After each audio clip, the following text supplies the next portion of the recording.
సర్దార్ వల్లభాయ్ పటేల్ చెప్పిండా 200 మంది గుజరాతీ ఉండాలి, లేకుంటే 1000 మంది ఉండాలి సార్. ఆయన ఉద్యమకారు, మన తెలంగాణ రజాకార్ మన మీద ఎట్లా ఇబ్బందులు పెట్టి అది తట్టుకోకుంటే ఆయన రజాకార్ నుంచి మనకు హైదరాబాద్ ఇప్పించిండు.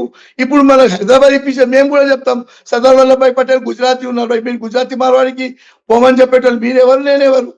మా గుజరాతీ మార్వాడి వాళ్ళకు తెలుగు చదవనికి రాదు, రాయనికి రాదు. దాని గురించి మీరు ఏమంటుండు? ఒక ఛానల్లో నేను తెలంగాణ ఉద్యమం చేస్తే 10 లక్షల మంది లైక్ చేసి, అరే బాబు నీకు 4 కోట్ల తెలంగాణ ప్రజలకెళ్ళి నీకు 10 లక్షలు అంటే 3,90,00,000 మంది నీకు లైక్ చేస్తలేదు నువ్వు చెప్పిన మాటకు. నువ్వు అందరి ముఖం చెప్పుకుంటా నేను పెట్టేనే 10 లక్షల లైక్ వచ్చింది. గుజరాత్ లో పెడితే మా గుజరాతీ వాళ్ళకు దేశ్ దేవుడు అంటే 50 లక్షల మంది వస్తారు. ఒకరిద్దరు తప్పు చేస్తే మొత్తం గుజరాతీ జాతి దేశ దేవుడు అంటారా? నేనన్నాను, నేను ఒక మాట లేలే సార్, నేను ఒక మాట చెప్తే ఈ గుజరాత్ జిగ్నేష్ జోషి 2000 ఉంటే తాగి పండుకుంటాను వారం నుంచి దానికి హైలైట్ చేస్తాను. ఓకే, నేను నా వర్డ్ బ్యాక్ తీసుకుంటున్నా.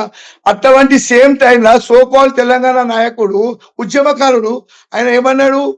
గుజరాత్ వాళ్ళు అంత దేశద్రోహులు. అది ఎంతవరకు సాధ్యం సార్?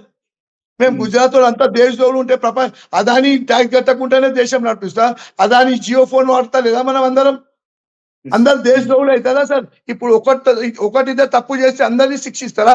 నేను